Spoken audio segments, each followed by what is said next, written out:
O que eu vou falar aqui é um curso sobre eletroquímica relacionado ao programa de pós-graduação da Universidade Federal dos Vales de Jequitinhonha e Mucuri. Esse curso é no campus sede, fica aqui no campus JK, na cidade de Diamantina, Minas Gerais. A pedido dos nossos outros campi, onde tem professores cadastrados, né, no nosso programa de pós-graduação em Química, nós estamos gravando esse curso para que alunos tenham acesso aos conteúdos que são aqui ministrados. A história desse curso é o seguinte: em 2009, quando nós criamos o mestrado, eu propus essa disciplina de uma forma assim diferente. Ela não segue a lógica das disciplinas onde eu estudei, que são esses conteúdos que eu vou falar aqui são ensinados de formas fragmentadas ou às vezes até nem ensinados alguns tópicos que eu vou dar aqui. Então ela é uma disciplina bastante desafiadora. Minha intenção aqui, eu vou usar uma linguagem desde bastante simples até, vamos dizer, médio avançado durante o curso, porque minha intenção é atender demandas de dúvidas gerais, esclarecimentos que vão desde alunos de iniciação científica, ou seja, que estão cursando a graduação, né, e que têm um viés, estão interessados na pesquisa em eletroquímica, nas suas vertentes fundamentais e aplicadas, até um pós-doc, que queira fazer um aprimoramento dos seus conhecimentos, ou revisões, ou até aprender conteúdos novos, né, sobre a eletroquímica fundamental e aplicada. A palavra-chave aqui é essa, fundamental e aplicada. Eu vou falar tanto dos fundamentos e das aplicações. O que é isso? Como depois vamos usar essas equações que são derivadas por autores renomados, né, da eletroquímica, como se faz o uso prático dessas equações, né? Para isso, eu vou fazer algumas explicações aqui. Hoje, essa aula de hoje, ela é na verdade a apresentação do plano de curso, mais específico da ementa. Por quê? Nós vamos colocar uma série de vídeos no YouTube que deve concluir provavelmente cerca de 12 horas de aula ou mais desse curso, que é a primeira vez que estamos gravando esse curso é um curso semestral, né? Então nós vamos fazer gravado dessa vez. Então hoje eu vou apresentar a ementa para que o aluno, depois eu vou vincular a cada vídeo o tópico que eu vou explicar aqui, para o aluno ir ou assistir na sequência os tópicos para o aluno que tem interesse em tudo, ou aquele que queira pular algum tópico e passar para aquele de maior interesse, já vai direto ao que interessa para ele, né? Mas antes eu vou explicar bastante, então, o que será ofertado nesse curso, que eu acho muito artificial colocar uma ementa escrita e não explicar, né? Porque cada curso tem a sua história. A história de cada curso reflete a história do professor que trabalhou na disciplina. Essa disciplina aqui, ela começou de uma forma bem básica, em 2009, por motivos óbvios, a primeira vez que eu ofertei ela, seguindo 2 livros clássicos, que eu vou falar depois. E ela foi bastante aprimorada entre 2009 e 2014, né? Vários semestres, ela é oferecida uma vez por ano na UFJM. E desde 2016 para cá, ela está praticamente estacionária com essa ementa, que eu acho que é uma ementa madura e que atende a necessidade dos alunos que estão interessados em eletroanalítica e principalmente dos alunos que estão interessados em eletroquímica física, que é o foco meu principal, porque eu trabalho com eletroquímica física. O que é isso? Eu não estou interessado de forma direta em aplicações eletroanalíticas da eletroquímica. Estou interessado em como interpretar os fenômenos físico-químicos, né, que são inerentes à eletroquímica, que tem viés de aplicação tecnológica. Interesse em grandes aplicações tecnológicas, como são os veículos elétricos, que usam baterias, supercapacitores e por assim diante. Nós vamos ver isso depois, né? Então, esse curso, nós estamos aqui, né, no meio de maio de 2023. Então, ele pertence ao programa de pós-graduação em Química da UFJM, né? Eu sou o professor Dr. Leonardo Mais da Silva, eu sou professor titular da área de Físico-Química do curso de Química, certo? Então, essa disciplina, o nome dela intitulado é bastante abrangente, né, até desafiador, Fundamentos de Eletroquímica e a Teoria Básica envolvendo armazenamento de energia em dispositivos supercapacitores e baterias, tá? Ok? Então, a gente vai ver que a gente busca uma unificação dessa disciplina, né? Então, o plano de curso seria baseado, primeiro, revisão de alguns conceitos básicos de física. Não tem jeito de aprender eletroquímica sem ter um conceito básico, na verdade até bem avançado de física, né? E matemática. Não tem jeito de aprender eletroquímica sem essa realidade. O aluno está se enganando se ele não quer aprender essa realidade. Obviamente, a gente tem que saber selecionar dentro do grande mundo da matemática e da física aquilo que tem mais interesse para a gente, né? Porque eu vou deixar isso bem claro ao longo do curso, né? mas não tem jeito, tá? Então eu vou falar de alguns livros de apoio aqui, tá? Então, nós vamos fazer a revisão de eletrostática e eletrodinâmica, algumas funções de interesse que o aluno acha que não tem importância na eletroquímica tem demais, né? Funções hiperbólicas, tangente hiperbólica, seno hiperbólico e por aí vai, tá? E algumas equações diferenciais mais simples, aquelas que resolvem sem transformada de Laplace, sem séries, bem simples, só para lembrar o aluno de algumas coisas, tá? Que tem a ver com o linguajar que eu vou usar durante o curso, tá? Então, qual que é a bibliografia que eu recomendo? Tudo que eu falar aqui são livros que realmente eu uso, eu leio, e quando o aluno me pede eu passo cópia, tá? Ok? Quando não tem na nossa biblioteca, que alguns são obras raras, não existe mais, tá? Out of print. O primeiro deles é o Carsley and Jagger, que é um livro clássico, onde chama Conduction of Heat in Solids, onde tem praticamente todas as soluções imagináveis, vamos assim dizer, do processo de transferência de calor em sólidos, ou seja, das equações de Fourier. Por questão de simetria, a equação de Fourier ela tem a mesma simetria matemática da equação de difusão máxima, que é a segunda lei de Fick. Então as soluções da equação de Fourier podem ser pegadas emprestadas com as devidas condições de contorno para ser usado na resolução de problemas eletroquímicos, como é tanto falado no livro do famoso Delahaye e outros tantos, como o livro do Bocas, né, o livro do Bart e tantos outros livros, né? Ok? Então esse livro aqui é clássico, tá? Ok? Para você obter soluções por séries, né, equações complexas, sobre várias soluções de equações diferenciais para difusão linear semifinita, finita, com fonte sorvedouro nas extremidades e por aí vai, tá? Outro livro muito interessante é o livro do Crank, The Mathematics of Diffusion. Ele é até mais antigo que esse. Essa aqui é a última edição de 1959, essa é da década de 40, década de 30, 40 do século passado.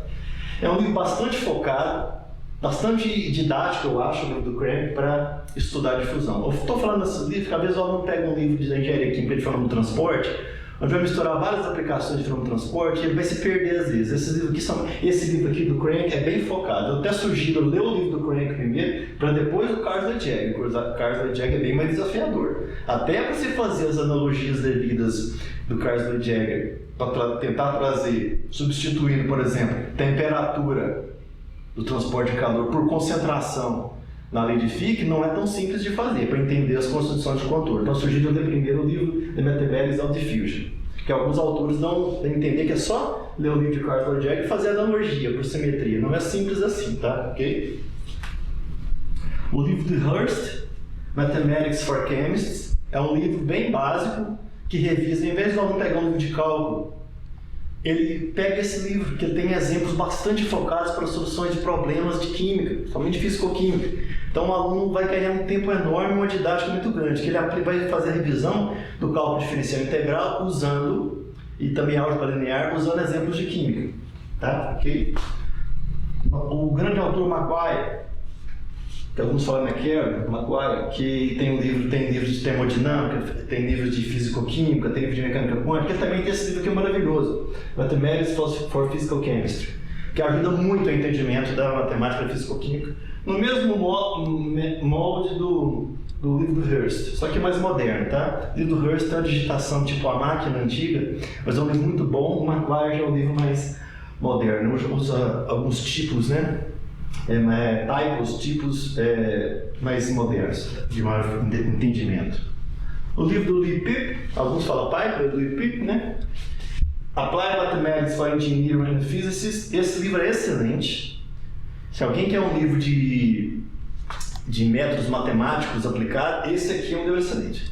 Só para dar um exemplo, ele tem vários livros desse estilo aqui. Ele é um dos poucos livros que tem solução da famosa equação do telégrafo. Começou lá por Lord Kelvin, né? E depois se difundiu na engenharia elétrica, passo a passo, que os eletroquímicos a gente usa as famosas linhas de transmissão para simular eletrodo poroso, ou mesmo que seja plano, para difusão linear semi-infinito, né? E nem sempre a linha de transmissão tem a ver com o eletrodo poroso, a gente vai ver isso depois, né? É uma mimetização de equações, de soluções de equações diferenciais. Esse livro aqui, então, é excelente, tá? Para quem quer aprender uma matemática aplicada, sem se perder muito na matemática fundamental, em teoremas, axiomas e por aí vai. E, finalmente, o Handbook of Mathematical Functions do Abramowitz. Esse livro aqui é o famoso Tem Tudo, sobre funções. Ele vai pegar cada função da matemática, tá? Desde função exponencial, função simples, cosseno, até funções zeta, rima, por aí vai, e faz todos os gráficos dela, todas as propriedades dela, vai fazer derivada, integral. Então, se vocês tiverem a oportunidade de ter um livro desse, esse livro está out of print, até onde eu saiba. Vai na sua biblioteca, pega uma cópia dele, ou se tiver autorização na internet, pega das funções de interesse, que é essencial esse livro aqui, tá? Esse é uma síntese, assim, muito relevante. Eu acho esse livro aqui um livro até assustador para quem vê pela primeira vez, tanto que ele é completo. Então vamos lá. Então, feita essa revisão básica, onde eu indiquei essa bibliografia aqui, para quem quiser aprofundar no que eu vou dizer aqui, nós vamos para o segundo tópico, que é o quê? Estudos eletrônicos. O que é que nós vamos falar sobre estudos eletrônicos? Nós vamos falar sobre a condutividade iônica. Lembra, sistemas eletroquímicos têm uma junção de condutor eletrônico, é o elétron no condutor eletrônico, no fio de cobre, por exemplo, e na solução, o que propaga a transferência de corrente, né, devido à aplicação do campo elétrico, são os íons de solução, né? Então a gente vai ver que a condutividade iônica tem características bastante distintas da condutividade eletrônica, por exemplo. A condutividade iônica tem influência da viscosidade, né? Além da temperatura, também tem influência da viscosidade, né? E a viscosidade depende do tamanho dos íons, da esfera de sua rotação e por aí vai. Ok? Nós vamos ver os famosos coeficientes de atividade, né, que é o desvio que se tem das equações termodinâmicas clássicas, né? Ok? Coeficiente de atividade que vai medir o desvio da atividade efetiva dos íons de solução e da concentração medida em mol por litro ou em molaridade. Tá? Vamos falar das funções de Lewis-Randall, que são as funções famosas, as funções mais menos, gama mais menos, atividade mais menos. O Lewis-Randall, no seu livro clássico de termodinâmica, revisado pelo Pitzer e Brewer, eles propuseram várias funções que permitem a gente tratar os eletródos de forma geral, usando umas funções que correlacionam os parâmetros mais menos. O que é isso, parâmetros mais menos? Positivo e negativo. É que não é possível fazer medida de íons individuais, porque o ânon está sempre acompanhado do cátion e o cátion acompanhado do ânon. Então, os coeficientes de atividade que tem na prática, na termodinâmica eletroquímica, são devidos aos dois juntos, tá? É isso que a gente vai especificar depois de forma bem didática. Por enquanto tá só para falar um pouco, né? Nós vamos falar dos casos diluídos. O que é isso? Por mais que a gente ache complexas as equações que tem nos livros, e são complexas, né? Diga-se de passagem, fazendo algumas equações de Debye, Hickel e Onsager, depende de como se fala, né? Essas equações são válidas no máximo, às vezes para concentração menor ou igual a 0,1 molar. Tá? Mais do que isso, nós vamos ver que temos que lançar mão do uso de correlações, ou seja, onde as equações fundamentais a gente trabalha nela para incluir parâmetros de ajuste. Ela deixa de ser uma equação fundamental e vira uma equação fenomenológica, uma função de correlação às vezes. Então nós vamos ver as equações de Davis, Robson, Stokes, Shadlowski, além de Walden, né? Tem a ver com o produto da viscosidade e condutividade, equação de Onsager, equação de Debye-Hickel, equação de Debye-Hickel-Onsager. Tá? São as equações mais fundamentais para o estudo dos eletródos, tanto da atividade das espécies de solução, como da condutividade. Nós vamos ver, por exemplo, que a equação de Debye-Hickel-Onsager, ela explica a condutividade dos eletródos à luz do empiricismo de Coles-Rausch. Certo? Próximo aspecto a ser estudado, próximo tópico, interfaces eletrificadas. A interface eletrificada, ela não é característica só dos sistemas eletroquímicos. Por exemplo, o fenômeno de dupla camada elétrica, ele existe em colóides.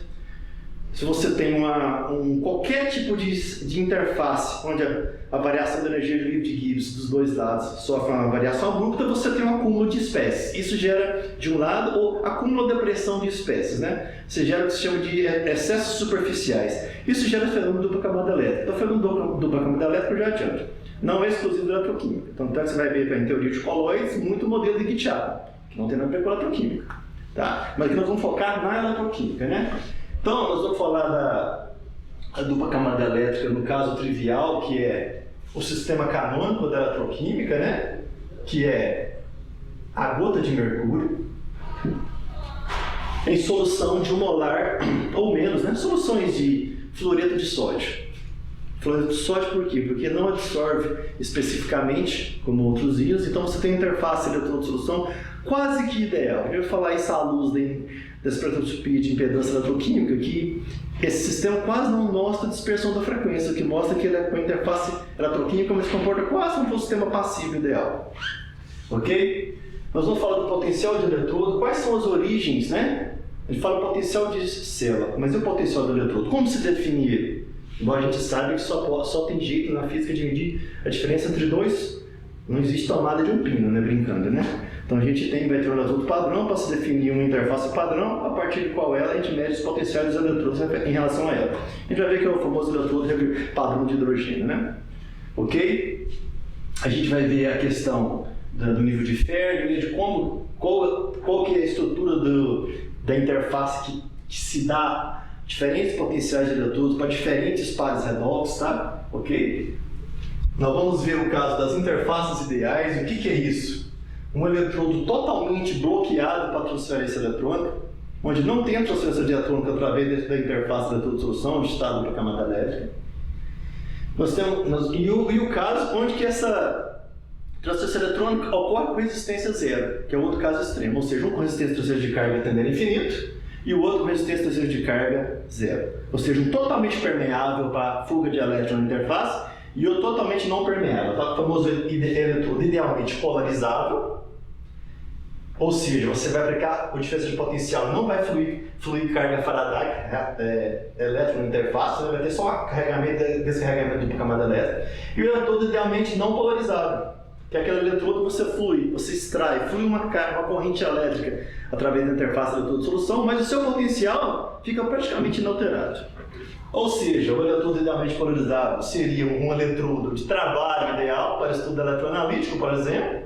O eletrodo idealmente não polarizável, um eletrodo ideal como eletrodo de referência. Vai ver depois que é porque ele tem uma corrente de troca muito grande. Então ele aceita uma fuga de corrente, libera ou absorve essa corrente de forma que seu potencial fica praticamente inalterado.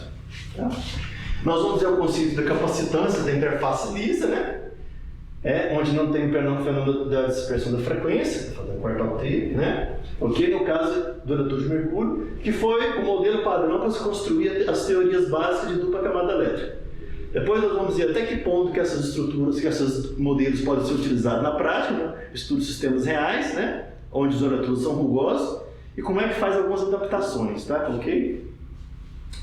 Bom, feito isso, entendendo a interface eletrificada, a gente vai para o tópico células galvânicas, ou seja, são aqueles dispositivos que são inerentes, têm inerência de são capazes de realizar trabalho útil.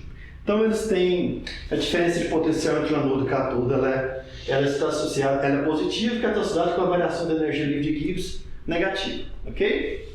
O contrário disso são as células eletrolíticas, né? Onde você tem que aplicar uma diferença de potencial, uma corrente, para poder forçar a reação que não é espontânea. Então nós vamos ver o conceito de força eletromotriz, ver o fundamento da eletroquímica, né? Da termodinâmica eletroquímica, que está baseada nos trabalhos de Nernst e Gibbs, né? Ok? Onde a gente nós vamos ver a questão da produtória, a relação da produtória, ou seja, a lei da ação das massas, né? Com potencial em cada ponto, e quando que essas condições de equilíbrio estão realmente associadas a uma força eletromotriz. Ok? A gente vai ver que força eletromotriz é um parâmetro estritamente de equilíbrio, então não faz sentido falar em força eletromotriz se tem uma corrente fluindo, ok? Então nós vamos falar um pouco de termodinâmica de células, tá? Essa equação, quando se fala em transporte de carga em solução, a gente tem que pensar em vários fenômenos de transporte. Esses vários fenômenos de transporte, na equação original de Nernst e Planck, propostas individuais por esses autores, né, eles trataram da migração e da difusão, tá? Modernamente considera-se um termo adicional de convecção e chama-se de Nernst e Planck, mas as equações originais deles são só o fenômeno da migração e difusão, ou seja, migração, transporte de cargas devido a um gradiente de potencial elétrico. Difusão, transporte de carga devido, transporte de massa, na verdade, transporte de massa, devido a um gradiente de concentração. Na verdade, é um gradiente de potencial químico, tá? Ok? A concentração seria um caso particular, vamos dizer. O geral é um gradiente de potencial químico, que é o mais correto de falar, tá? Ok? E a gente vai ver uma coisa importante que às vezes não é considerada, por várias razões, que é devido ao potencial interno. O que é isso? A gente vai ver por que na equação da migração aparece o coeficiente de fusão atrelado. Ok? A gente vai ver que na eletroquímica, praticamente, dificilmente um ânion e um cátion vai ter o mesmo número de transporte, ou seja, a capacidade de transportar a carga de forma igual. Então, isso gera um atraso em relação ao outro. A gente vai ver que isso gera o famoso potencial interno que está atrelado ao processo difusional. Ok? A gente vai ver isso de forma bastante contundente, assim, porque isso aqui tem uma coisa que tem passado despercebida em vários artigos que eu vejo na literatura e em alguns livros, tá? Ok? Nós vamos ver os fundamentos da equação de Butler-Volmer-Erdős. Infelizmente, né, por razões históricas, né, o Erdős é uma única pessoa, né, que foi aluno do Volmer, né, ele não entrou como nome da equação, ou seja, a equação ficou com os dois famosos da época, que era o Butler e o Volmer, né? O correto é Volmer-Erdős-Butler, porque se você pegar os trabalhos deles originais que estão em alemão, na verdade a equação que a gente conhece nos livros ela tem a ver com Butler, com Volmer-Erdős e não com Butler. Para entender essa história tem que ler bastante os trabalhos do Butler e do Volmer-Erdős para fazer a síntese final, mas o que está no livro não condiz com a realidade do que a palavra Butler-Volmer dá a dizer, tá certo? Depois eu vou deixar isso bem claro quando eu for demonstrar essa equação, tá? Ok? Até porque eu vou usar o livro original do Erdős, tá? Ok? De forma bem simplória, só para adiantar, o Erdős é quem introduziu o parâmetro de ajuste universal que a gente chama de alfa ou beta, coeficiente de transferência de carga ou coeficiente de simetria. Tá? O Butler ele tentou usar um parâmetro de ajuste, mas não deu esse nome, não relacionou com a teoria do complexo ativado. Aqui que eu quero entrar. Foi o Volmer e Erdős que relacionaram com a teoria da velocidade absoluta de Ryan-Glaston, né? Que também é conhecida como teoria do complexo ativado ou teoria do estado de transição. No seu famoso livro The Theory of Rate Processes, né? Okay? A gente vai ver isso depois também. Essa equação, de forma fenomenológica, vamos dizer, porque o parâmetro alfa ela é introduzida de forma ad hoc, ela não é uma equação de primeiros princípios, mas ela expressa bem a transferência de elétrons na interface elétrodo-solução. Ou seja, como é que o elétron sai do nível de Fermi e salta por orbital molecular da espécie da solução ou caminho reverso. Como se dá isso? Como é que tem ativação? Ok? E por incrível que pareça, a gente vai ver que no tratamento dos livros não considera a dupla camada elétrica, como se ela não existisse. Deveria falar disso depois, do tornamento de elétron através da dupla camada elétrica. É um tópico extra da disciplina, tá? Isso que para depois. O que se tira dessa equação? A gente vai calcular os parâmetros cinéticos, né? Alfa, que é o coeficiente de transferência de carga, ou o coeficiente de simetria, que tem a ver de forma gráfica com a simetria das curvas de ativação, né? Do estado oxidado reduzido. A corrente de troca, que é a corrente extrapolada, medida por extrapolação, ou seja, a corrente que fluiria no equilíbrio dinâmico eletroquímico, sobre a potencial zero, ou seja, quando você não está perturbando o sistema com nenhum potencial. E que se dessa corrente de troca se extrai a constante cinética heterogênea, medida em unidade de centímetro por segundo. Ok? Ou seja, ela tem a mesma unidade que a gente vai ver depois do coeficiente de transporte de massa, centímetro por segundo. Nós vamos ver os casos extremos da equação do Butler-Volmer, que chama de baixo campo, que é com sobrepotencial de 10 mV mais ou menos, tá? Ou até menos, depende da temperatura. Alto campo, maior que 100 mV, a famosa lei de Tafel sai daqui, a explicação teórica da lei de Tafel sai da versão de alto campo da equação de Butler-Volmer, ok? Enquanto na de baixo campo sai a pseudo-lei ômica da eletroquímica, que permite que faça a linearização das funções, como é o caso da impedância, a gente vai ver depois. E nós vamos ver a abordagem de Alan Ricklin. O Ricklin é o inventor do potenciostato, para quem não sabe, e ele tem algumas teorias alternativas da década de 40 sobre a Terra em relação à equação do Butler-Volmer, mas essa abordagem dele aqui, em cima da equação do Butler-Volmer, a abordagem simples de fazer no computador, seja no Origin, no qualquer spreadsheet, qualquer programa, tipo também o Excel, é onde você não faz essa abordagem nem de baixo campo e nem de alto campo. Você trata a função inteira fazendo um rearranjo da função. Vou mostrar isso. Isso é muito útil, porque ela incorpora os famosos casos quase reversíveis, né? Que você não pega quando você faz a aproximação de alto campo e nem de baixo campo. Baixo campo você perde a informação sobre o coeficiente de transferência eletrônica. E no alto campo você perde toda a informação do sistema quase reversível. Então, a abordagem de Alle-Hicklin ela é complementar a esses dois. Infelizmente, ela está esquecida, mas nas nossas pesquisas nós estamos fazendo questão de usar ela. E nós vamos ver como é que a equação de Butler-Wahl-Meyer-de-Cruz ela sofre influência da difusão. Nós vamos ver os casos nernstianos e não nernstianos, tá? Ok? Ou seja, os casos reversíveis e não reversíveis e como é que essa influência se dá. Porque a dedução original da equação de Butler-Wahl-Meyer-de-Cruz ela assume que não vai ter influência do transporte de massa. O transporte de massa não é um fenômeno relevante, ou seja, a concentração da espécie na solução na interface do eletrodo ela se mantém constante durante toda a transferência eletrônica. Ok? Nós vamos ver algumas questões relacionadas à segunda lei de Fick da difusão. Por quê? Isso é de muito interesse nas técnicas eletroquímicas, não só para a eletroanalítica, como para a eletroquímica física, obviamente, né? Ok? A gente vai ver as analogias com as soluções de Fourier, né? Lembrando que Fourier antecede muito a Fick, né? Ok? Eu vou pegar emprestado várias soluções de Fourier, da difusão do calor, e usar um método da transformada de Laplace, tá? Para alguns casos onde é mais simples de se utilizar, onde basta usar as transformadas que já têm tabeladas, né? Fazer inversa e que usando o teorema da convolução, tá? Os casos mais avançados que envolvem séries numéricas bastante complicadas, vou simplesmente chamar os autores pioneiros que trabalharam com isso e que colocar a solução pronta, que são realmente deduções bastante complicadas, até para quem tem um bom viés na matemática, tá? Não é para aventureiro não. Algumas soluções da cronoperometria, da voltametria cíclica, algumas soluções numéricas aí, mesmo pseudonuméricas usando série, elas são bastante desafiadoras até para quem é muito bom em matemática, tá? Então não se enganem com isso, tá? Ok? Então a palavra transformada na praça, ela é muito interessante.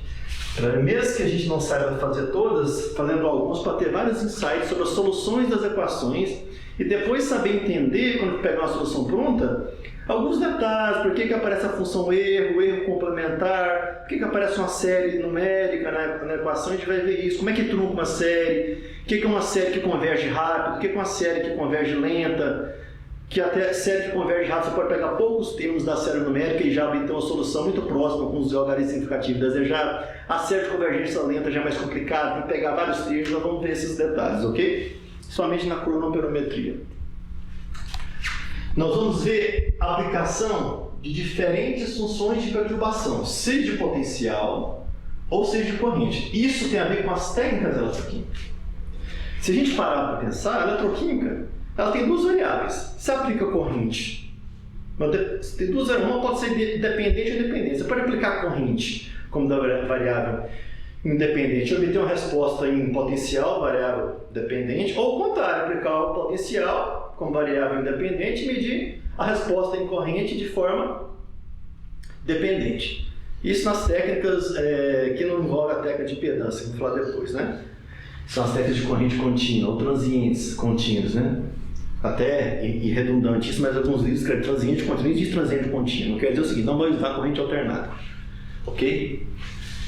Nós vamos falar dos sistemas simples. O que são sistemas simples? Isso passa muito despercebido nos livros, a primeira leitura. Presta atenção, sistemas simples de eletroquímica são reações sem mecanismos. É quando você escreve a reação assim, ó, por exemplo, ó, Red, Ox, mais N elétron. Toda vez que você vê essa equação geral, nós não estamos falando do mecanismo da reação. Ela é uma equação simples, então, do ponto de vista mecanístico, não tem mecanismo. E ela vai ser duplamente simples se ela for o que chama de reação de esfera externa. O que é isso? É quando a transferência ou recepção do elétron, como a doação ou recepção do elétron do espécie redox, ela ocorre sem ter uma interação forte com o eletrodo. O elétron vai tunelar através do campo elétrico e não vai ter um efeito. Tipo assim, não vai ter catálise. Se você fizer essa reação pelo moletom de carbono de vidro, de platina, vai dar praticamente a mesma constante cinética heterogênea. Porque não tem interação do material forte da espécie eletroativa com o material do eletrodo. Então ela é simples duas vezes, ela não tem mecanismo e ela não tem uma interação. Ela poderia não ter mecanismo, mas tem forte interação, mas já é reação de esfera interna. Aí já complica um pouco, tem a ver com camada, tem dessolvatar, formação de ligação, quebra de ligação, é outra história. Um caso clássico da reação simples aqui duplamente, que ela não tem mecanismo e é de reação de esfera externa, são os famosos pares, né? Hexamin-ruteno, ferro e ferro, que tanto se estuda, né? Embora tenha algumas polêmicas sobre isso, mas até do ponto de vista didático pode-se dizer que eles são de esfera externa, tá? Ok? E presta atenção também, na maioria dos casos simples, a gente não considera que existe dupla camada elétrica. A gente vai ver isso depois por quê. Não é uma mágica. É porque quando a gente aplica um pulso de corrente ou de potencial, a dupla camada elétrica, como ela se comporta como um pseudocapacitor, ela só passa um transiente de corrente. Então, se você esperar um pouco, ela descarrega e a corrente flui só pelo ramo Faraday. Ou seja, só da parte que interessa, ok? É por isso que as técnicas eletroanalíticas tentam sempre minimizar a capacitância da dupla camada elétrica para não ter ela como influência na corrente Faraday. A gente vai ver isso com detalhe depois, tá? Ou seja, tem alguns truques práticos chama de delay, de atraso, para poder medir a corrente puramente Faraday. E na impedância, aí a gente mede ela junto com a outra, tá? Ok? Então, vamos primeiro falar da cronoamperometria. O nome das técnicas é dado não pela perturbação, mas pelo que você tem como resposta. Então, na cronoamperometria, nós vamos ter a corrente, né, transiente em função do tempo de perturbação.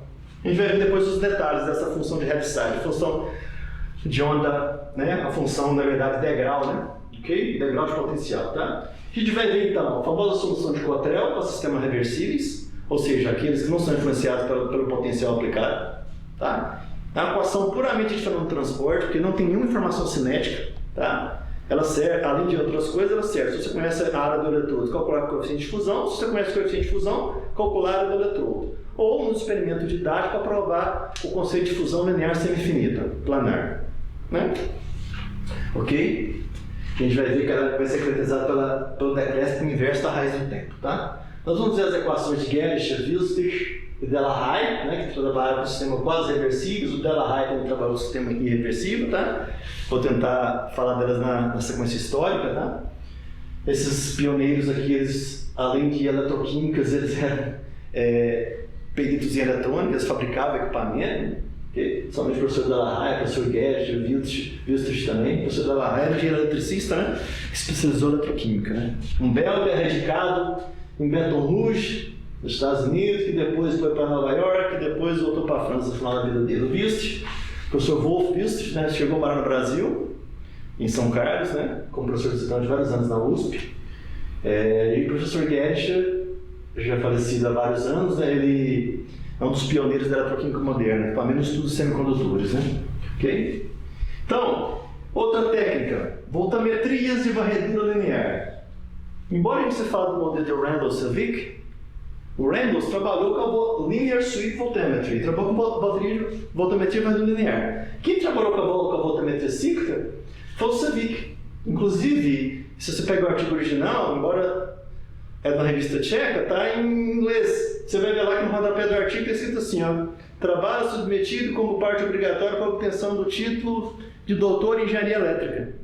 Então a equação do Savick, da voltametria cíclica, ela foi a equação que ele propôs na tese de doutorado dele para obter o título de doutor de engenharia elétrica, em 1947. Então, a equação de Randall-Savick, os dois por caminhos diferentes, tá? Esse aqui usou a equação, o Randall usou o método de discretização em elementos finitos, calculando a área à mão, né? Particionando o gráfico. O artigo dele está na Transaction of the Faraday Society, né? E o Savick usou funções de Abel, de primeira e segunda espécie, e usou o método transformado de Laplace também. A dedução do Savick é bem mais complicada que a de Randall, tá? Ela é mais analítica, né? Ela é bem mais analítica, ela tem uma parte analítica forte da equação de Randall de Savick, enquanto a de Randall não tem essa parte analítica forte, né? Todas são equações de fenômeno de transporte. O que é isso? Não tem informação cinética. Mesma história do modelo de Cottrell. Você calcula, você tem relações do corrente de pico em relação com a raiz quadrada da varredura, calcula o coeficiente de fusão, se conhece a área, se conhece, ou vice-versa, né? Calcula a área a partir do coeficiente de fusão, por aí vai, tá? Mas tem vários interesses, né? Para o químico a gente vai ver depois, tá? Então, é reversível. Nós vamos ver a equação de Delahaye. Essa aqui é de 1953, se eu não estou enganado, que é para processos irreversíveis. Foi aqui que começou o game change para poder usar os métodos numéricos e transformar de Laplace, séries, para resolver problemas de eletroquímica. O Delahaye começou a usar aqui, que depois foi usado por outros grandes eletroquímicos, né? Aí um pouco depois, 2 ou 3 anos depois, se não estou enganado, de 54, 55 a 56, vieram os famosos trabalhos de Matsuda e Hayabe. São 2 japoneses que publicavam muito em alemão, né? Ok? Então, eles trabalharam com sistemas quase reversíveis, que são sistemas complicados, porque o reversível é totalmente controlado pelo transporte de massa difusiva, a gente vai ver. O irreversível, totalmente controlado pelos parâmetros de ativação da equação de Butler-Bowman, transferência eletrônica. E os quase reversíveis é quando você não pode fazer essa aproximação extrema. Você tem que considerar tanto a transferência eletrônica, a resistência de transferência de carga, como a resistência de transporte de massa, né? Ela se comporta de forma análoga, né? Fazendo um análogo com sistemas elétricos, né? De forma linear, né? Desculpa, de forma em série, né? Serial. Então, se uma é muito maior que a outra, você pode fazer os casos extremos, reversível e reversível, mas quase reversível não tem jeito. Aí nós vamos ter que usar os parâmetros de Matsuda e Hayabe, que é método numérico, para poder usar as funções de correlação para você obter informação do seu sistema com base no que você obteve de informação do botãograma e como você correlaciona com as funções de trabalho que eles propuseram nos seus modelos numéricos, né? E tem os trabalhos de Nicholson, tá? Que alguns falam são Nicholson-Shen, eu gosto de falar os 2 nomes, tá? Que é para sistemas quase reversíveis, mas não na Linear Sweep Voltammetry, é para voltammetria cíclica. Esses trabalhos de Nicholson, além, dentre outras coisas, né? Eles são muito importantes porque tem vários critérios para você estudar mecanismo de reação. O que é isso? Aqueles mecanismos, você tem reações químicas acopladas, mecanismo EC, ECE, reação química antes da transferência eletrônica, depois da transferência eletrônica, e por aí vai. A gente vai ver então que é bem interessante esse trabalho aqui, embora seja um artigo muito desafiador de um aluno iniciante ler, tá? Porque a matemática aqui é bem pesada, mas os resultados que saem desse artigo, que estão muito bem documentado no livro, por exemplo, do Bard Faulkner White, na versão nova, né, que antigamente era só Bard e Faulkner, dá para o aluno ter bastante conhecimento de como aplicar isso na prática, sem precisar de saber matemática bastante complicada que está por trás disso, tá? Feito isso, como vocês falaram, como eu adiantei, nós ainda, falando até aqui, não se fala nada sobre a camada elétrica, com exceção de alguns trabalhos usando a lei de Tafel, de Butler-Bowman, versão de alto campo, onde se fala da famosa correção de Frunking, que é a influência do eletródono no potencial zeta. O que é isso? No potencial devido à dupla camada elétrica difusa, que a gente vai falar depois se der prazo. Mas se você coloca eletródono, se você está trabalhando com um eletródono de suporte de 1 molar, por exemplo, e tem ferro e ferro 2 milimolar como espécie eletroativa, você não vai precisar de preocupar com a questão de Frunking, praticamente, porque o que vai dominar vai ser a camada de Helmholtz, a gente vai ver depois. Então, efeitos de dupla camada elétrica difusa, que tem a ver com a questão de Frunking, não são praticamente presentes nesse tipo de sistema, tá? Ok, se der prazo eu vou falar disso, mas é um tópico que você acha Frunking correction for the diffuse double layer effect, alguma coisa desse tipo. Você acha, faz uma busca no Google, você acha muito interessante. Aí nós vamos finalmente ver o famoso modelo canônico da interface eletrodo-plano. Nós vamos tratar a gota de mercúrio como sendo plano, porque se você pegar as magnitudes relativas do raio de curvatura da gota e da espessura da dupla camada elétrica, você pode... É como se a gente estivesse no planeta Terra. Nós estamos em cima de uma curva, mas a gente tem a impressão que está no plano. Então a gente vai falar mesmo para a gota de mercúrio, que é um eletrodo plano, tá? Então eu vou falar do eletrodo plano, eletrodo, tá? Essa interface, ela tem um circuito equivalente, pedido emprestado da teoria da engenharia elétrica, da física, né, aplicada aos sistemas elétricos, que foi proposto de forma independente por Reynolds, inglês, Herschler, Dolan, Frunking, pessoal da Rússia, né? Então eu costumo chamar de circuito Reynolds-Herschler, tá? E que nós vamos usar uma palavra aqui que deu muita complicação na década de 60 na eletroquímica, tá? Que é essa de a priori, tá? O que é isso? Teve uma polêmica aqui entre o Delahaye, né? E os Likers, tá? Se realmente pode se propor que você pode desacoplar a transferência de carga da carregamento do camada elétrica. Quando você assume isso, que pode desacoplar, chama a priori.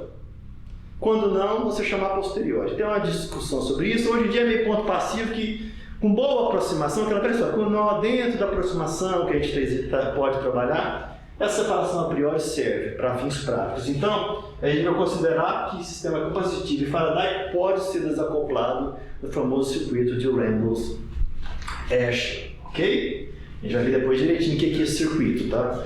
É o circuito canônico mais simples que existe para a interface eletroquímica, na ausência de rugosidade, onde você tem um processo Faraday, que é a reação redox, que opera juntamente com o processo de carregamento e descarregamento da dupla camada elétrica. Tá? Ok? Aí dentro desse conceito de modelo canônico de interface, nós vamos ver a impedância difusional, que é um elemento que não dá para pedir emprestado da teoria clássica da física, da energia elétrica. A gente vai ver depois por quê. De forma breve, pode dizer que é o seguinte, é porque ele é um pseudocapacitor. A gente vai ver depois que na engenharia elétrica a gente tem indutor, que de acordo com a convenção de fasor, você tem um adiantamento da fase de 90 graus. A gente tem capacitor, um atraso da fase da onda de 90 graus, então a gente escreve menos 90 graus. Resistor, não atrasa nem adianta, então vamos de fase, é zero. E esse fenômeno de transporte de massa tem a característica que o ângulo de fase é menos 45 graus. Ok? E ele vai depender também da raiz quadrada da frequência. Depois a gente vai ver que o Z do arco, né, ele vai ser o coeficiente de transporte de massa dividido pela raiz quadrada da impedância, da frequência, né, ômega 2πf, 1 menos J. Toda vez que aparecer 1 menos J nas equações de impedância, significa que a parte real é igual à parte imaginária. Se elas são iguais, a tangente é unitária e o ângulo é 45 graus. A gente vai ver isso com detalhes depois, né? Ok? Então nós vamos ver a questão da função de Wire para difusão linear semi-infinita, ok? Tá? Vamos ver pela finita depois, nos casos particulares. Nós vamos ver os estudos de Graham da dupla camada elétrica, né? Foram estudos que testou vários modelos, né? Da época, que chama de modelos eletrostáticos, né? Para a dupla camada elétrica, usando principalmente a técnica de impedância.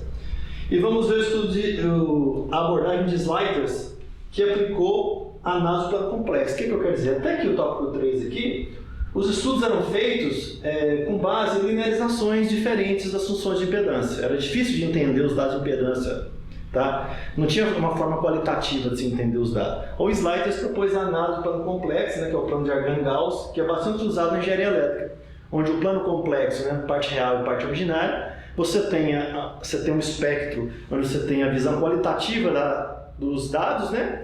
E fazendo a análise do diagrama de Bode, né? Hans-Bode, proposto por Hans-Bode, a gente pode fazer a análise mais quantitativa, porque na forma logaritmo os pontos não ficam agrupados em certa parte do problema do plano complexo. A gente vai ver que ele agrupa muitos pontos nas altas frequências e nas baixas eles ficam distanciados. Então se você tem 60 pontos, parece que o gráfico tem 10, estão todos agrupados. Já o diagrama de Bode, Hans-Bode, ele vai ficar even spaced, né? Igualmente espaçado, então é mais fácil de ver. A gente vai ver que é a complementaridade de diagrama de Hans-Bode e do Nyquist, ou plano complexo, para poder fazer análise do espectro de impedância de ponto de vista prático, né? Usando o método CNLS, Complex Non-Linear Least Square Fitting Analysis, usando modelo de linha de transmissão, circuito equivalente, por aí vai. Ok? Então, feito isso, a gente vai estar preparado para adentrar na técnica de espectroscopia de impedância eletroquímica, que, embora ela seja uma técnica poderosíssima, era uma técnica de apoio. Não pode se esquecer isso, embora alguns livros esqueçam disso e vários artigos. Por que é uma técnica de apoio? Porque é uma técnica que dá falsos ajustes, não? Por quê? Vários modelos eletroquímicos degenerados, vários mesmo, né? Tem a mesma resposta em frequência. Então você pode usar diferentes circuitos equivalentes ou modelos e simular a mesma resposta em frequência. Então, se você não tem conhecimento prévio usando voltametria cíclica, voltametria linear, cronoparometria, cronopotenciometria, uma informação extra, não dá para você usar a técnica com grande certeza a técnica de impedância para poder bater o martelo na sua característica do seu sistema. Agora, uma vez que eu tenho certeza da modelagem, e você faz os ajustes e a técnica eletroquímica de impedância, a IS, ela se torna, impedância eletroquímica, ela se torna poderosa porque aí ela vai te dar parâmetros que outras técnicas não dão. E com uma precisão muito grande, tá? Com os equipamentos modernos que varrem desde megahertz até microhertz, ok? De frequência, né? Então nós vamos ver um conceito de sistemas lineares, tá? Que permeia toda a teoria da impedância, sistemas estacionários. A gente vai ver o que é isso na prática, que às vezes as pessoas deixam passar, né? Nós vamos ver, para algum didático, a resposta de alguns sistemas passivos. O que é isso? Circuitos que não tem a ver com eletroquímica. Circuito RC, um capacitor e certo resistor. Um capacitor para o resistor. Qual é o espectro disso? Por que é isso? A gente vai ver isso como um método de aprendizado para depois ir para a eletroquímica, lembrando que essa teoria é pedida emprestada, vamos assim, entre aspas, engenharia elétrica, depois foi adaptada à eletroquímica e a coisa complicou bastante, né? Porque os sistemas eletroquímicos são bem mais complicados que os sistemas puramente elétricos, né? Que os sistemas passivos. Nós vamos ver a questão de o árbol ser uma onda oscilante amortecida, tá? De concentração. A gente vai ver que o árbol é isso. O árbol é uma onda de concentração induzida pela passagem de corrente, né? Oscilante, que além de ser uma onda, ela é amortecida. Então, a amplitude dessa onda vai diminuindo com a distância da interface do eletrodo. A gente vai ver isso depois, tá? Esse que é o grande trabalho de Warburg, que foi expandido por Kruger, né? Okay? Alguns anos depois. Nós vamos ver aqui as questões de quando a difusão ela é linear, mas não é semi-finita, ela é finita, ou seja, ela ocorre dentro de uma barreira estreita. Né? Vai ver o famoso finite space warp, ou elemento T, ou elemento WO, open, warp, open. É tudo sinônimo da mesma coisa. Finite space warp, a gente vai ver que é quando você, ao obedecer a equação, você vai colocar a derivada da concentração no final da camada x igual a L, ela vai ser zero. Então não tem transferência de carga no final, nas baixas frequências. A gente vai ver que é o finite space warp. Ou seja, o eletrodo se comportar como sendo bloqueado, como sendo capacitivo. E a gente vai ver o finite length warp, ou o elemento O, ou o elemento open warp short, né? Que é quando a derivada da concentração das espécies no final desse caminho, né? X igual a L, ela é diferente de zero. Ou seja, tem a transferência de carga nas baixas frequências. A gente vai ver que esse aqui seria o caso bloqueado, que ocorre então em baterias de intercalação, e aqui o caso fazendo eletrodo rotatório. Ok? Nós vamos ver as suas linhas de transmissão equivalentes, tá? Lembrando que linha de transmissão, embora tenha um vício de relação com porosidade, a linha de transmissão ela é o equivalente de algumas soluções de equações diferenciais derivadas de circuitos elétricos. Então a gente pode ter a linha de transmissão sim atrelada aos eletrodos porosos, mas nós vamos ter também as linhas de transmissão para elementos que têm a ver com porosidade. Por exemplo, o warp tem uma linha de transmissão RC relacionada a ele. O elemento finite space warp tem uma linha também relacionada a ele, com a terminação capacitiva, RC com a terminação capacitiva. E o finite length warp tem uma linha RRC com terminação resistiva, também dá para linha de transmissão, já vi isso depois, né? Okay? Nós vamos ver as anomalias de transporte, tá? Que é o famoso, que é estudado muito pelo grupo do Gisquet et al., pesquisador famoso na área, né, da Espanha. E a gente vai ver que, da mesma forma que a capacitância de eletrodos rugosos porosos tem dispersão da frequência, vai ter também dispersão da frequência para o transporte de massa. Não só transporte de massa, a palavra geral é transporte de carga. Transporte de carga, tá? Charge transport.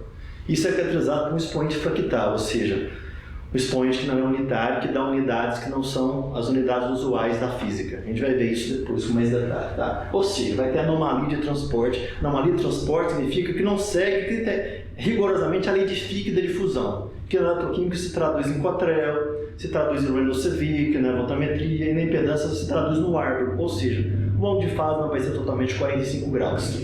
Ok? Nós vamos ver o elemento de fase constante, né, que são os elementos mimetizadores de várias coisas, a gente vai ver, mas principalmente de capacitância, né? Ok? Porque o elemento de fase constante, como ele é definido, né, a impedância dele, né, ele é comumente definido 2πfc elevado a n. Esse expoente de ajuste aqui, dependendo do valor dele, isso aqui pode se comportar como um resistor, como um capacitor, como um Warburg em casos limites. a gente vai ver que ele é muito utilizado para mimetizar um capacitor, ou seja, quando N é um número 0.9, 3, 9, 4, um número próximo de 1, né? Ok? Infelizmente, há alguns abusos do uso do elemento de fase constante, a pessoa coloca aqui um N de 0,7 e fala que é um capacitor, não tem jeito, né? Ok? Está muito longe um expoente, porque 0 vai ser o resistor, meio vai ser o Arburg, transporte de massa, e 1 capacitor, ou seja, entre 0 para o expoente 1 e meio, vai mudar totalmente a natureza física, físico-química do fenômeno. Então tem que tomar muito cuidado, porque quando você cai no caso intermediário, você não sabe que fenômeno que é. É um transporte de massa mal definido, é um capacitor, uma capacitância mal definida. Aí a coisa complica, tá? Só quando ele é muito próximo dos valores idealizados é que dá para aplicar bem isso aqui, tá? Ok?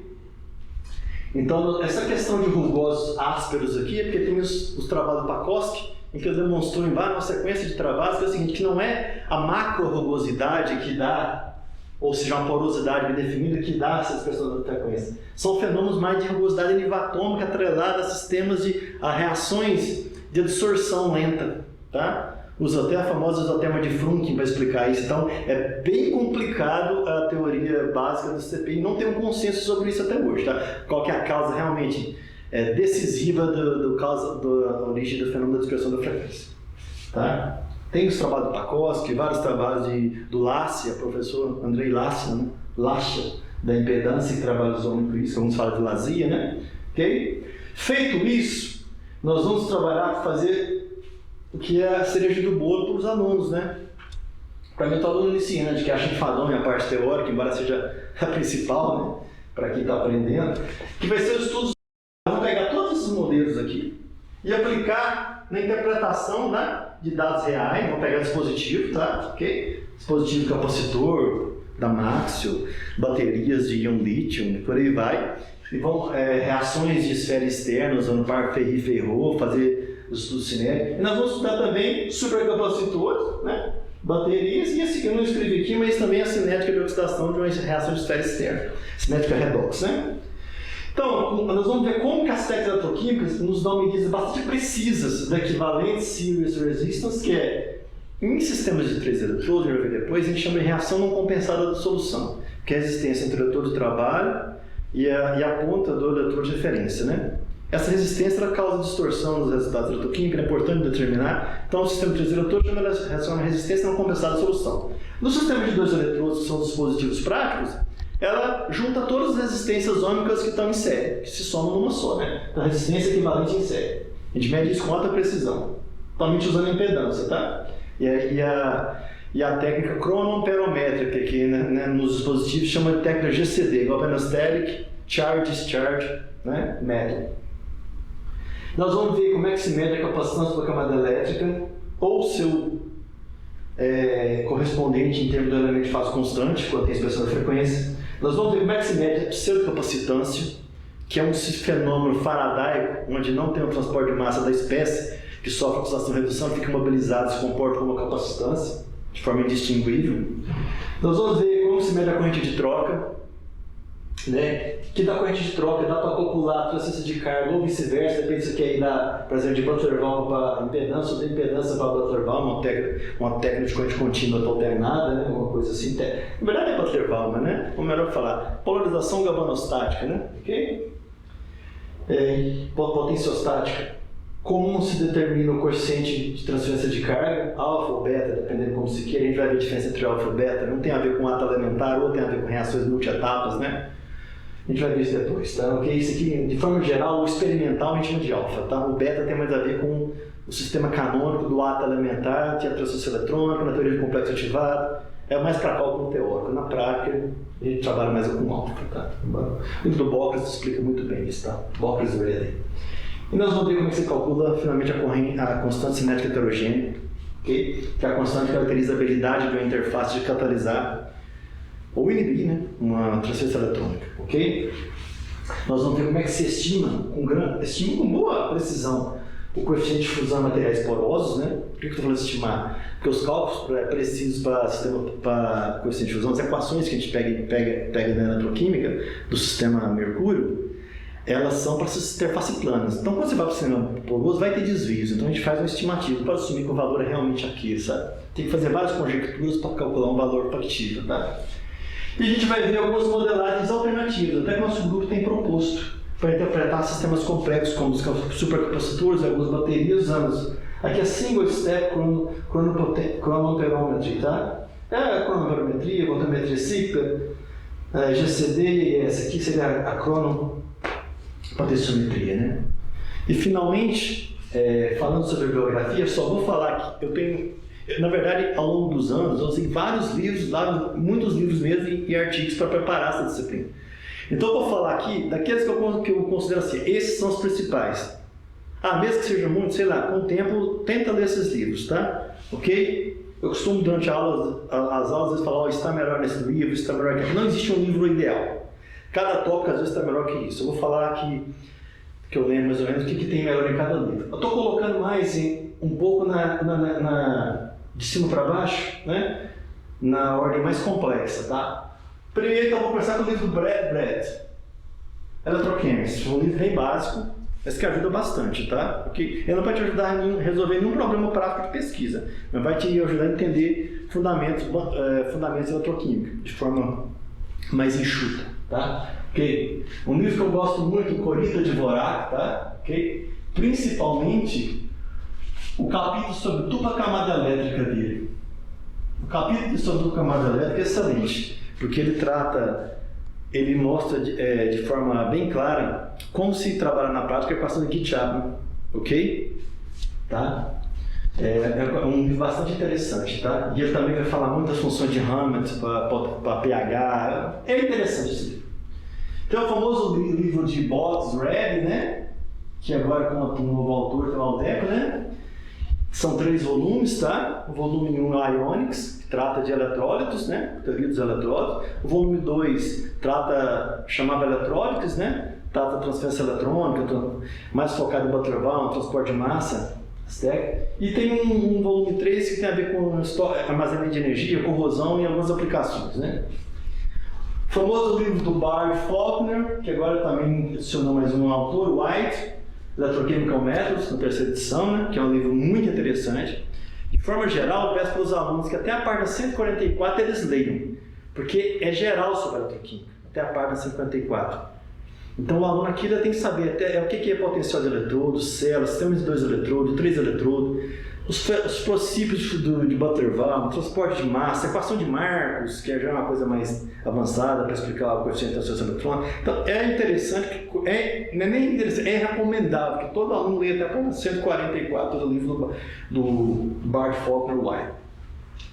Esse livro aqui, Southampton Electrochemistry Group, porque tem vários autores. O pessoal do Pletcher, né, da Inglaterra, é um livro muito bom.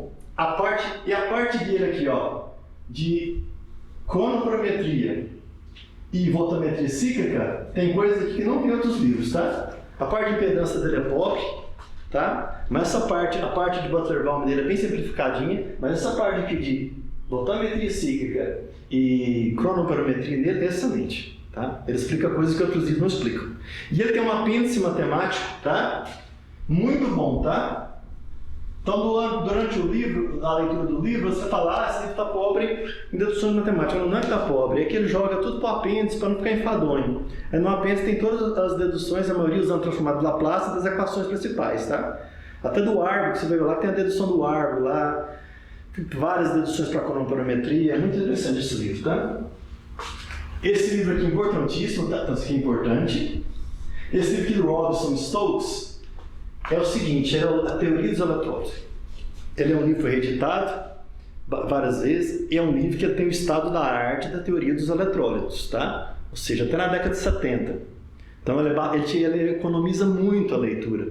Ele vai pegar tanto as equações fundamentais como as funções de correlação. É um livro assim, ele é um livro obrigatório para entender bem eletrólitos, tá? Okay? Muito importante mesmo, ok?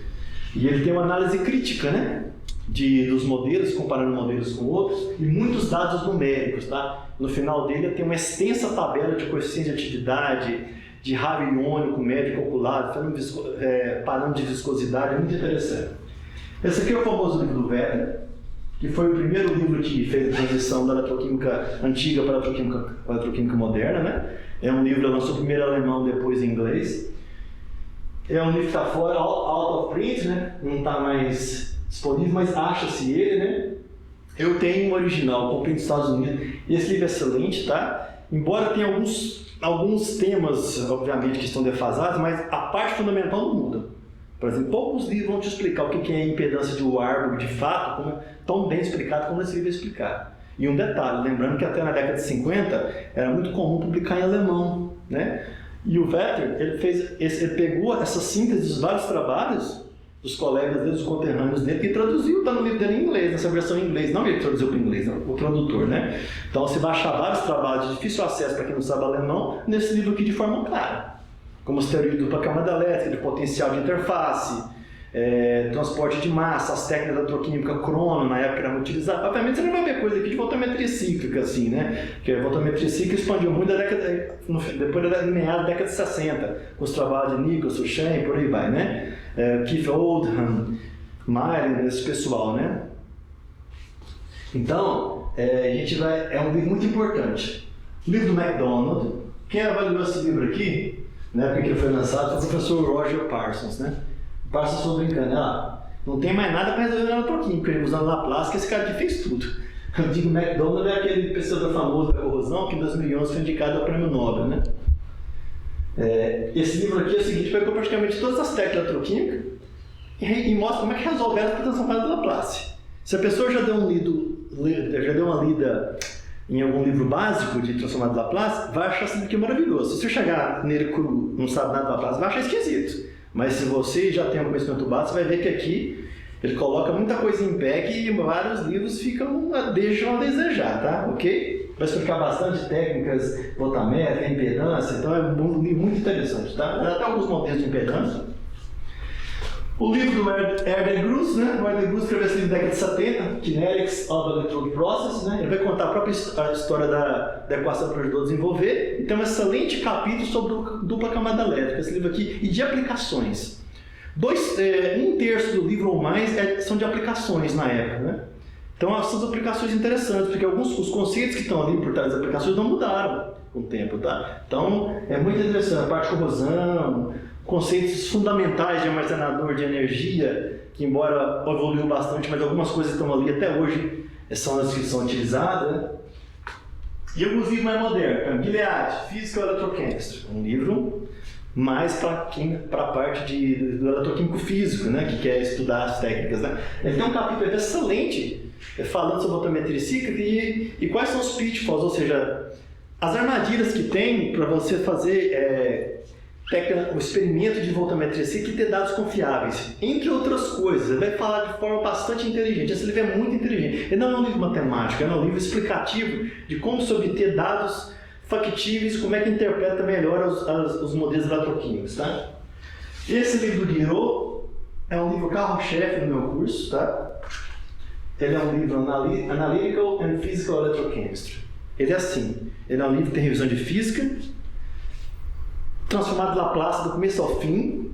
Então, se você aprende o básico transformado de Laplace, você entende esse livro perfeitamente. Se não sabe, aí vai ter problema. Mas, para quem sabe, o funcionamento transformado de Laplace, ele ajuda muito, ele faz tudo passo a passo. É um dos poucos livros que faz isso. Ele não vai te jogar numa outra referência para você ver dedução de tal forma. A equação que ele coloca ali, ele vai resolver ela passo a passo.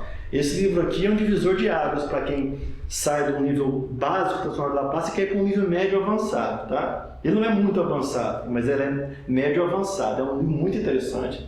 Ele vai tratar da parte de impedância também, da voltametria cíclica, falar da staircase, que é a voltametria cíclica discretizada, ou seja, que não é uma rampa perfeita, é uma escadinha. É muito bom esse livro. Um livro moderno, Fuller e Harp, que saiu em 2017, Eletroquímica Engineering. Embora tenha esse nome de engenharia eletroquímica, ele é um livro que tem a revisão dos conceitos fundamentais. Então ele é um livro ideal para o estudante moderno que quer estudar eletroquímica física aplicada a dispositivos e fenômenos tecnológicos.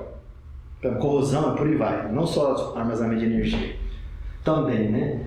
Ele é um livro muito interessante, já tem vários exercícios resolvidos no livro. Então ele ajuda muito o aluno a aprender, porque o aluno tem muita dificuldade de eletroquímica com unidade, transformação de unidade, como se lineariza algum tipo de funções, casos aproximados, expansão por série. Ele faz tudo, te dá o exemplo e como é que você calcula. Um livro muito interessante mesmo. Dá para montar um curso só com esse livro aqui. Tá? Muito interessante mesmo. Tanto a parte fundamental quanto a parte aplicada. No nosso caso aqui trabalhamos com as duas, né? Ok?